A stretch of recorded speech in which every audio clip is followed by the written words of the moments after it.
के लिए प्रार्थना उपासना के लिए बहुत अनुकूल मंत्र है ये। हाँ जी, अभी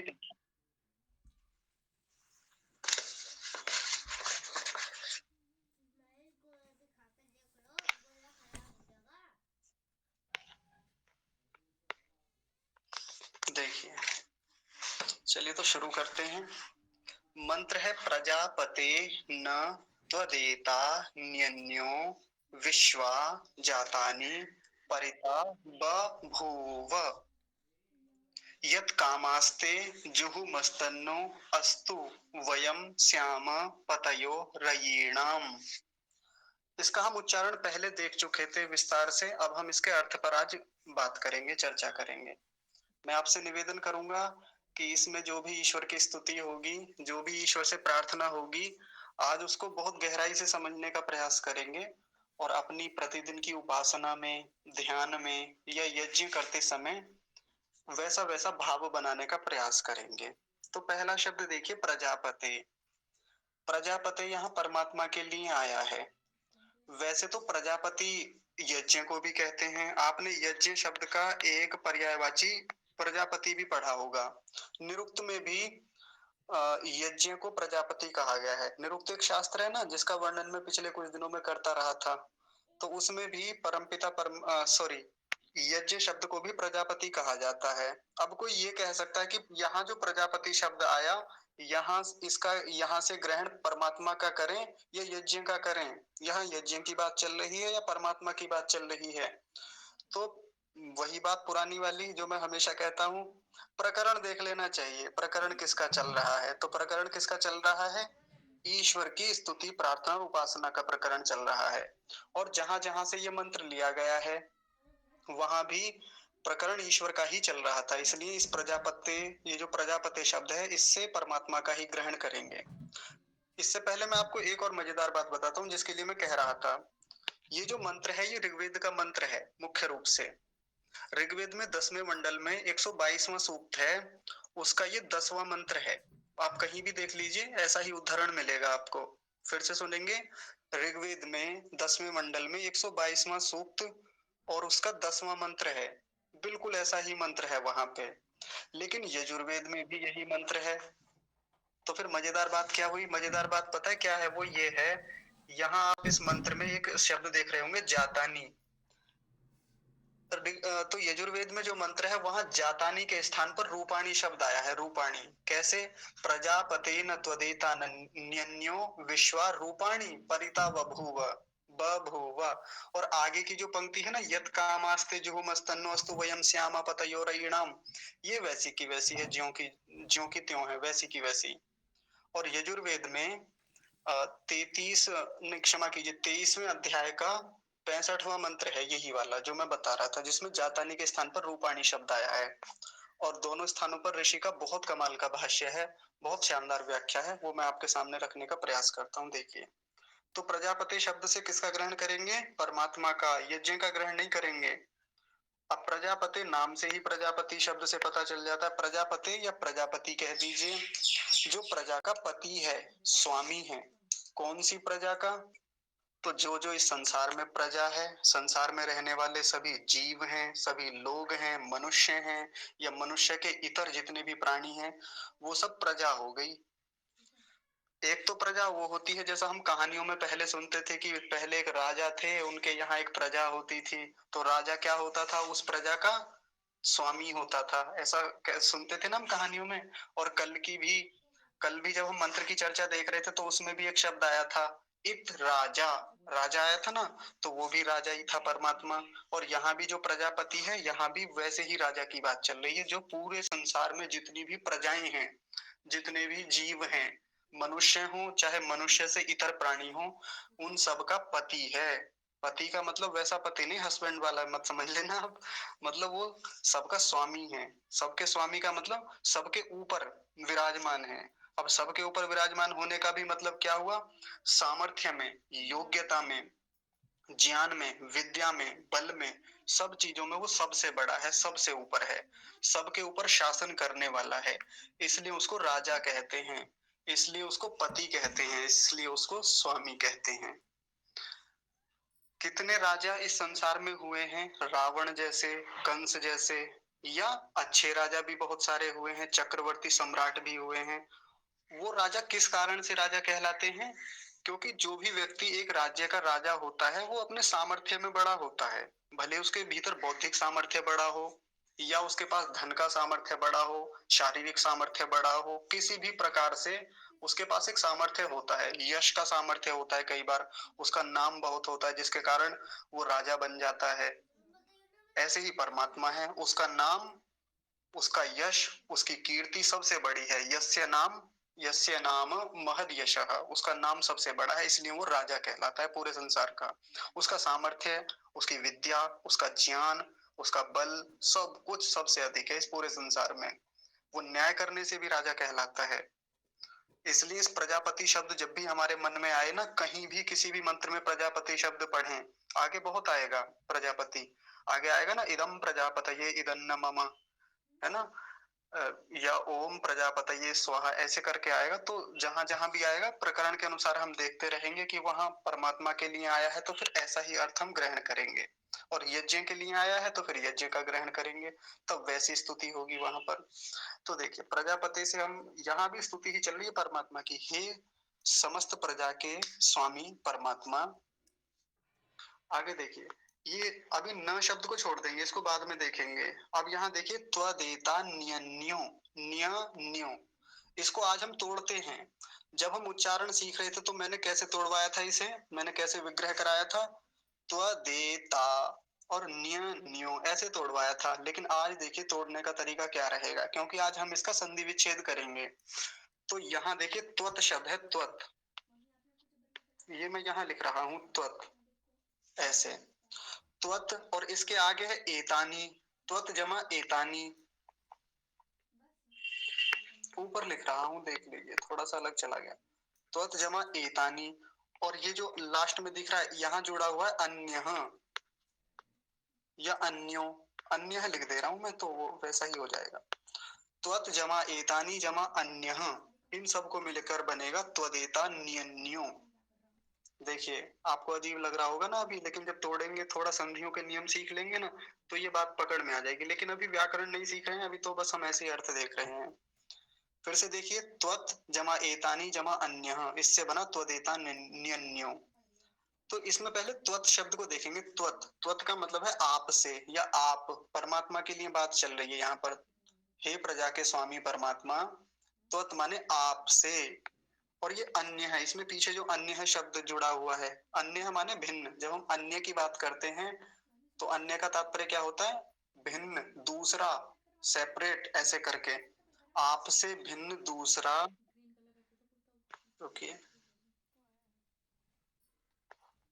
ता माने एक ता शब्द आ रहा है, ता का मतलब है उन, और एतानी शब्द आया, एतानी का मतलब इन, इन, उन। आपको बड़ा अजीब लगेगा, अभी देखते रहिए बस ऐसे ही, मैं सबको बाद में सेट कर दूंगा एकदम अच्छे से। एतानी माने इन, हाँ जी, दोहराना क्या बोला था आपने भिन्न के बाद? हाँ, आपसे भिन्न, ता, आपसे भिन्न। देखिए ता, ता शब्द है ना, ता माने उन, और एतानी, ये जो एतानी शब्द ऊपर लिखा हुआ है मैंने, एतानी माने इन। अभी पूरा सुन लीजिए, सब एक साथ समझ में आ जाएगा। एतानी माने इन, तो ये उन क्या है और इन क्या है अभी समझ में आ जाएगा, उन, इन। फिर एक शब्द है विश्वा, विश्वा माने संपूर्ण, यानी सब, समस्त। पीछे भी आया ना, विश्वानी शब्द आया था, विश्व शब्द आया, तो विश्व का मतलब होता है सब या समस्त। और जातानी, जातानी जैसा भी एक शब्द आया था पीछे, जातः, जातः माने उत्पन्न हुए, जिनका निर्माण हुआ है, उत्पन्न हुए हैं। तो जो भी उन इन सब उत्पन्न हुए जो भी पदार्थ हैं, जो भी संसार है, न माने नहीं, और परिबभूव, परिबभूव का माने अध्यक्ष होता है। जो भी इस संसार में आपसे भिन्न कोई भी दूसरा मतलब जो भी संसार उत्पन्न हुआ है, उनमें आपसे बड़ा कोई अध्यक्ष नहीं है इस संसार में। अध्यक्ष का मतलब क्या हुआ, जैसे एक सभा का अध्यक्ष होता है, जैसे हम कोई सभा बिठाते हैं, उस सभा में एक अध्यक्ष का भी तो नियुक्त किया जाता है। जैसे लोकसभा होती है, लोकसभा में एक अध्यक्ष होता है, सभा, एक राज्यसभा होती है, उसमें सभापति होता है। तो उससे बड़ा कोई नहीं होता उस सभा में, उसकी बातें माननीय होती हैं, उसके द्वारा बनाए गए नियम सबको मानने योग्य होते हैं किसी भी सभा में। तो वैसे ही ये जो परमेश्वर है, परि बभूव, कोई अध्यक्ष ना माने नहीं है, आपसे भिन्न दूसरा कोई इन उन सब उत्पन्न हुए जड़ पदार्थों में उतना बड़ा अध्यक्ष नहीं है जितने बड़े अध्यक्ष आप हैं इस पूरे संसार में, जितने बड़े सामर्थ्यशाली आप हैं, जितने बड़े स्वामी आप हैं, जितने बड़े राजा आप हैं। तो ये परि बभूव शब्द को एक साथ लेंगे तो परि बभूव का मतलब हो गया अध्यक्ष नहीं है, न को भी साथ ले लेंगे तो अध्यक्ष नहीं है, ऐसा आएगा इसका। एक बार फिर से समझिए ध्यान से, आराम से। प्रजापति माने हे प्रजा के स्वामी परमात्मा, त्वत माने आपसे, अन्य माने भिन्न, दूसरा, कोई, ता माने उन, और एतानी, एतानी यही जोड़ा हुआ है इसमें, एतानी माने इन, विश्वानी माने संपूर्ण, जातानी माने उत्पन्न हुए संसार में, ये जो उत्पन्न जितने भी संसार हुए हैं इसमें जो भी कुछ चीजें उत्पन्न हुई हैं उनमें आपसे भिन्न दूसरा कोई परि बभूव, न परि बभूव, आपसे भिन्न दूसरा कोई उतना बलवान नहीं है, उतना कोई सामर्थ्यशाली नहीं है, ना कोई उतना बड़ा अध्यक्ष है जितने बड़े आप हैं। ऐसा इसका भावार्थ आएगा निकल के। अब ये उन क्या है और इन क्या है, ये उन इन बड़े अजीब से शब्द लगते हैं ना, उन इन, ता माने उन, एतानी माने इन। तो उनका मतलब पहले एतानी को समझेंगे। एतानी का मतलब है जो पास वाले हैं हमारे, जो निकट वाले हैं। जब हम कभी बात करते हैं किसी से तो दो प्रकार के शब्दों का यूज करते हैं, एक तो इन, एक उन। जो पास की चीजें होती हैं उनके लिए क्या कहते हैं, इन। मान लीजिए जो मेरे पास अभी सामने पुस्तकें रखी हैं तो मैं क्या कहता हूँ, इन पुस्तकों में देख लीजिए, ऐसा कहता हूँ ना। और कहीं दूर पुस्तकें रखी हैं दूसरे कक्ष में तो मैं क्या कहता हूँ किसी से, उन पुस्तकों में जाकर देख लीजिए, या उन पुस्तकों को ले आइए, उन पुस्तकों को खोल लीजिए। तो जो पास की चीजें होती हैं उनके लिए क्या कहता हूँ, इन, और जो दूर की चीजें होती हैं उनके लिए क्या क्या कहता हूँ, उन। तो इस संसार में जितने भी जातानी, जातानी मतलब उत्पन्न हुए पदार्थ हैं, चाहे वो जड़ पदार्थ हैं चाहे चेतन पदार्थ हैं, कोई भी है, चाहे सारे जीव जगत हैं चाहे जीव के अलावा सारा जड़ जगत है, और वो मेरे चाहे पास का जगत है, इन इन जड़ चेतनों में, इन जातानी पदार्थों में, इन उत्पन्न हुए पदार्थों में, या उन उत्पन्न हुए पदार्थों में। उन कौन से, जो मुझसे दूर हैं, जो अलग के हैं, दूर के हैं, जो बाहर के लोक हैं, जो लोक लोकांतर हैं, सारे आ जाएंगे उसमें, उनमें।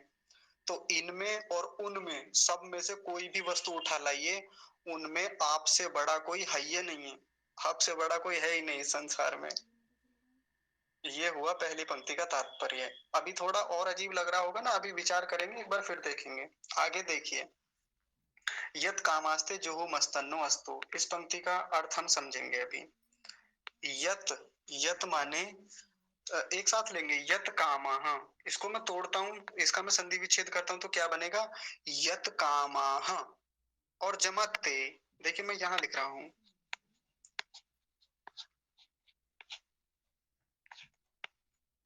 यत कामाह और ते, इन दोनों को मिलकर बना यत कामास्ते। तो यत कामाह का मतलब हुआ जिसकी कामना करने वाले हम लोग। ये हमारे लिए प्रयुक्त हो रहा है। जब हम कामना करते हैं, हम किसी न किसी वस्तु की कामना करते रहते हैं, क्योंकि जीवात्मा कभी भी बिना इच्छा के रह नहीं सकता, इच्छा से रहित जीवात्मा कभी नहीं हो सकता। तो उसी जीवात्मा की बात कर रहे हैं, यानी हम अपनी बात कर रहे हैं यहाँ पर, कि जिस वस्तु की कामना करने वाले हम लोग, इसमें ते शब्द भी है, ते माने तुम्हारी या आपकी, परमात्मा को ऐसा भी कह सकते हैं तुम्हारी या आपकी, जिसकी कामना करने वाले हम लोग, ते माने आपकी। और इसमें देखिए जुहू मस्तन्नो शब्द दिख रहा है ना, जुहू मस्तन्नो, इसको तोड़ेंगे, इसका संधि विच्छेद करेंगे तो क्या बनेगा, जुहू मह, जुहू मह। अजीब सा शब्द है ना, तो मैं इसको यहाँ लिख रहा हूँ, जुहू मह, और तत्, इसमें एक शब्द और जुड़ा हुआ है, तत्, और नो, नो को नो लिख दीजिए या नह लिख दीजिए, एक ही बात है, नो लिखे दे रहा हूँ चलिए। तो जुहू, जुहू मह, तत् और नो।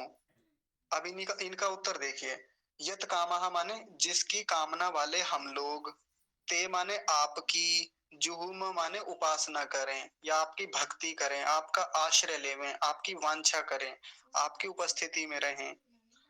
तत् माने वह कामना, जो कामना हम लेकर आए हैं, तत् माने वह कामना, नो माने हमारी, अस्तु, अस्तु शब्द हो रहा है ना, वह कामना हमारी पूर्ण हो गए, वह हमारी कामना सिद्ध हो जाए, वह इच्छा हमारी पूरी हो जाए, जिस जिस इच्छा को लेके हम आपके पास आए। तो देखिए, फिर से देखिए इसी पंक्ति का अर्थ, यत कामाह, यत कामाह माने जिसकी कामना वाले हम लोग, ते माने आपका या आपकी, जुहूमह माने उपासना करें या आपकी सन्निधि में आए, आपका आश्रय लें, तत् माने वह, नो, नो या नह, नह माने हमारी, वह हमारी कामना, अस्तु माने सिद्ध हो, वह कामना हमारी सिद्ध कर दीजिए। यहाँ प्रार्थना का भाव है। देखिए पहली पंक्ति में तो हम परमेश्वर की स्तुति कर रहे थे, उनके गुणों का गुणगान कर रहे थे कि आप ऐसे ऐसे सामर्थ्यशाली हैं, आपसे भिन्न दूसरा कोई इस संसार में बड़ा है ही नहीं, आप सबके प्रजा, आप सबके स्वामी हैं, राजा हैं। अब यहाँ क्या कह रहे हैं कि हम आपके पास जो भी कामना लेके आए वह कामना हमारी सिद्ध हो गई, वह कामना हमारी आप पूरी कर दीजिए। एक प्रार्थना हो गई। अब दूसरी प्रार्थना यहाँ कर रहे हैं, इसे देखिए, वयम श्याम पतयो रयिणाम। और आपने बहुत सुना होगा ये वाला, तो व्याख्यानों में खूब बात करते रहते हैं विद्वान लोग इसकी, है ना। तो इसका एक बार अर्थ समझेंगे। वयम माने हम, श्याम, हाँ वयम, और इसके आगे देखिए रयिणाम शब्द को ले लेते हैं, रयिणाम। रयि शब्द पता है किसको कहते हैं? रयि, रयि का मतलब होता है ऐश्वर्य या धन, संपत्ति, संपदा, ये सब रयि के अंतर्गत आते हैं। और रयिणाम लगा तो ये बहुवचन बन गया। रयिणाम माने सभी धन ऐश्वर्य आ गए, उसमें सभी प्रकार की संपत्तियां आ गई। तो वयम माने हम, रयिणाम माने धनैश्वर्यों के पति, ये पतयो शब्द है ना, तो इसको पतयः कह देंगे, पतयः या पतयो। पतयो का मतलब वही स्वामी, श्याम माने हो गए, हम बहुत प्रकार के ऐश्वर्यों के स्वामी हो गए। यहाँ भी परमात्मा से प्रार्थना चल रही है। तो देखिए एक तरफ तो जब हम बाबाओं के पास जाते हैं, हम कथावाचकों के पास जाते हैं, तो वो कहते हैं कि कहाँ लेके जाओगे इतनी संपत्ति को, क्यों कमाते हो, किसके लिए कमाते हो ये सब, है ना, ऐसा कहते हैं ना, ये हमें दे दो, ये दान हमें कर दो। दान भी चाहिए उन्हें और कमाने के लिए मना भी करते हैं। वो कहते हैं कि धन नहीं कमाना चाहिए, ये तो बाधक है हमारे जीवन में, ये तो बहुत अवनति करने वाला है, ये तो आपको मोह माया में डालने वाला है। वो आपको गरीब बनाने के बारे में सोचते हैं, विचार करते हैं और वैसा ही उपदेश करते हैं। लेकिन वेद ऐसा उपदेश नहीं करता, ये जो सच्चे विद्वान होते हैं वो वैसे उपदेश कभी नहीं करते। ईश्वर ने भी हमें वैसा नहीं कहा। ईश्वर ने तो साफ साफ कहा कि आप सब लोग खूब धन ऐश्वर्यों के स्वामी हो, खूब जम के कमाओ, इतना धन हो आपके पास, भरपूर होना चाहिए। और देखिए रयिणाम, रयिणाम को वो सिंगुलर भी लिख सकते थे, यानी एक वचन में भी लिख सकते थे, लेकिन यहाँ रयिणाम में बहुवचन बता के कहा कि सब प्रकार के ऐश्वर्यों के स्वामी होंगे हम। परमात्मा से ऐसी प्रार्थना कर रहे हैं कि जितने भी सामर्थ्य हैं इस संसार में, जितना भी ऐश्वर्य है, वो मैं अपने पुरुषार्थ से प्राप्त कर लूं और आपकी भक्ति से। ऐसा ऋषि दयानंद यहाँ भाष्य करते हैं। तो देखिए ऐश्वर्य को एक बार फिर से समझेंगे, कैसा ऐश्वर्य प्राप्त करें हम। अब एक तो कामना लेके जाएंगे हम परमेश्वर के पास कि आप मुझे खूब पैसा दे दीजिए, कामना लेके गए ना, जिस जिसकी कामना वाले हम लोग, जो ये आया ना, यत कामाह, जिस जिसकी कामना वाले हम लोग आपका आश्रय लें, आपके पास जाएं, आपकी उपासना करें, वह कामना हमारी सिद्ध हो जाए, ऐसी प्रार्थना की। अब कामना कैसी लेके जा रहे हैं कि बैंक बैलेंस ठीक ठाक हो जाए, पुरुषार्थ करते नहीं उसके लिए, तो फिर ऐसी कामना को परमात्मा पूरी थोड़ी करेंगे। तो एक तो ऐश्वर्य, ऐसे ऐश्वर्य की मांग करनी है कि हमारे पास खूब धन संपत्ति हो, हमारे पास खूब सारी भूमि हो, ये भी ऐश्वर्य है, बिल्कुल मांगना चाहिए परमात्मा से और देता भी है। एक होती है शारीरिक बल के रूप में संपत्ति हमारी, हमारा ऐश्वर्य, हमारा खूब शारीरिक बल बढ़े, हमारे शरीर में खूब बल हो।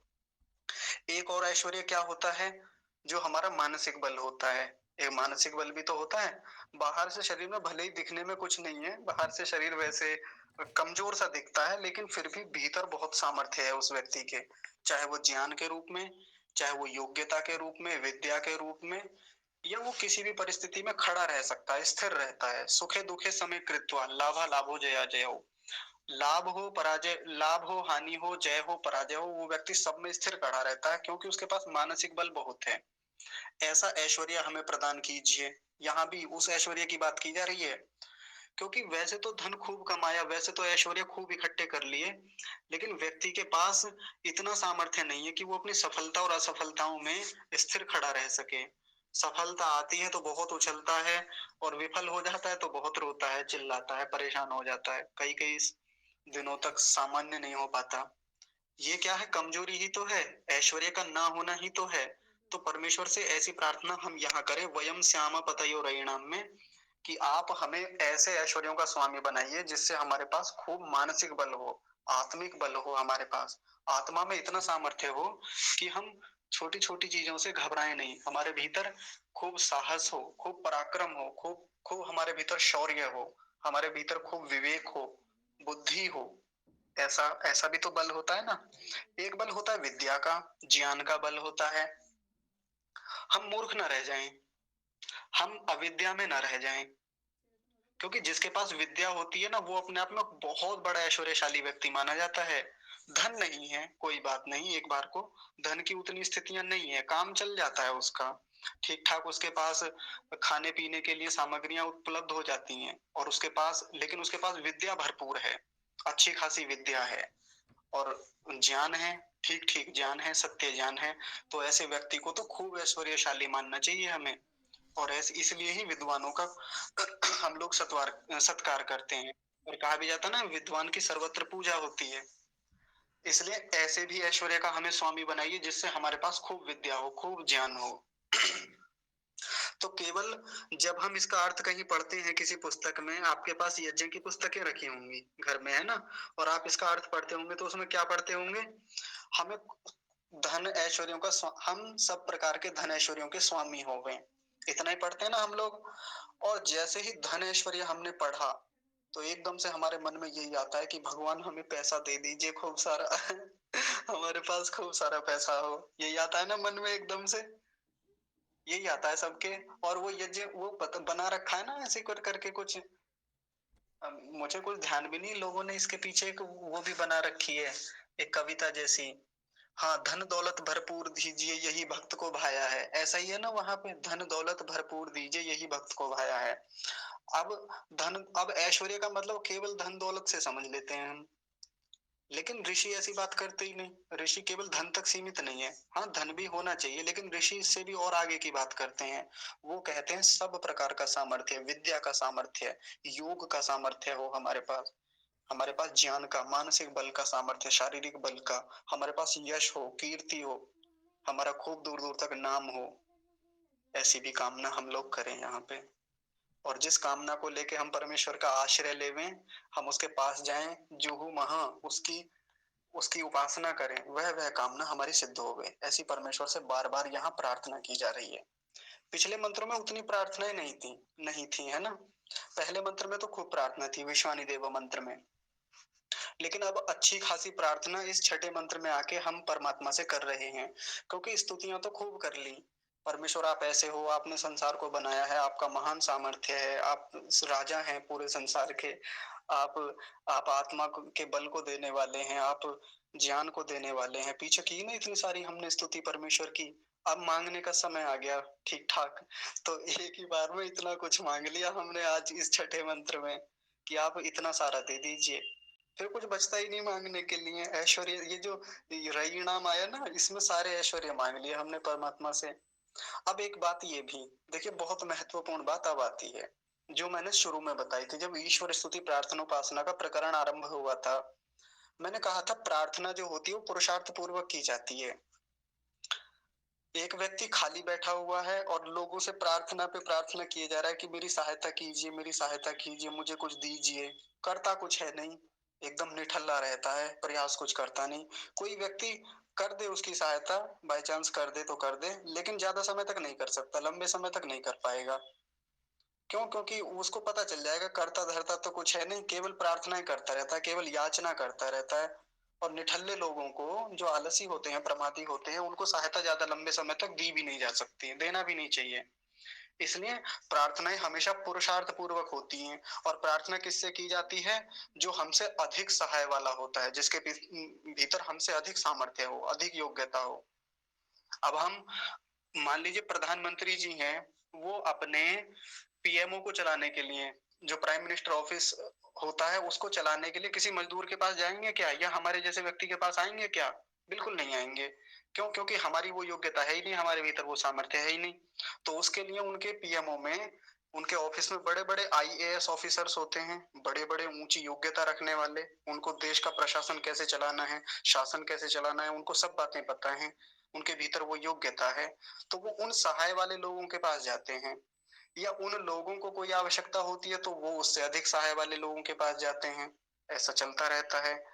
हमेशा अपने से अधिक सहाय वाले, अपने से अधिक सामर्थ्य वाले व्यक्ति से ही प्रार्थना की जाती है। और ये जो चीज हम मांग रहे हैं, ये किससे मांग रहे हैं? परमात्मा से। बिल्कुल मांगे परमात्मा से, लेकिन पुरुषार्थ पूर्वक मांगे। धन ऐश्वर्य मांगे, पुरुषार्थ करें तब मांगे, बिल्कुल मिलता है। ऐसा हो ही नहीं सकता कि ना मिले। ज्ञान मांगना है, बल मांगना है, विद्या मांगनी है, स्वाध्याय मांगना है, योग मांगना है, एकाग्रता मांगनी है, आगे ध्यान में ऊंची ऊंची गतियां मांगनी है, उसमें ऊंची ऊंची उपलब्धियां मांगनी है। तो वो सब कुछ जो भी मांगना है ना, वो पुरुषार्थ पूर्वक मांगना है, ऐसे नहीं मिल जाएगा। इसलिए मैं तो बार बार कहता हूँ, हमें पुरुषार्थ खूब करना चाहिए जम के, इस सांसारिक उपलब्धियों को प्राप्त करने के लिए भी, और आध्यात्मिक उपलब्धियों को प्राप्त करने के लिए भी हमेशा प्रयत्नशील रहना चाहिए, अप्रमाद नहीं होना चाहिए। खूब जमकर पुरुषार्थ करना चाहिए। तो मंत्र का अर्थ यहाँ पर पूरा होता है। एक बार फिर से मोटा मोटा जल्दी जल्दी देख लेंगे। प्रजापते, हे प्रजा के स्वामी परमात्मा। त्वत, त्वत माने आपसे, अन्य भिन्न, एतानी इन, ता उन, विश्वा माने सभी, जातानी माने उत्पन्न हुए, जड़ चेतन आदि जो भी पदार्थ हैं, न माने नहीं, परी बभूव माने अध्यक्ष होता है। यानी कि इन सब उत्पन्न हुए जितने भी संसार में पदार्थ हुए हैं, उत्पन्न हुए हैं, इनमें आपसे ऊपर कोई और अध्यक्ष नहीं है। आप प्रजापति हैं, सबके ऊपर विराजमान एक राजा के रूप में हैं।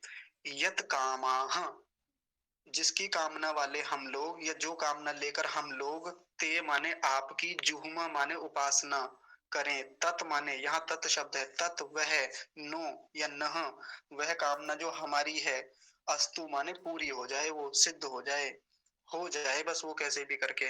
वयम माने हम, रईणा माने सभी प्रकार के धन ऐश्वर्यों के, पतयः, पतयः स्वामी, श्याम होवे, हो जाएं, हम सब प्रकार के धन ऐश्वर्यों के स्वामी हो जाएं, आप ऐसी कृपा हम पर कीजिए। तो ऐसा करके यहाँ इस मंत्र का अर्थ पूरा होता है। यदि किसी को इसमें से कुछ पूछना है, कोई बात हो, तो आप बताइए।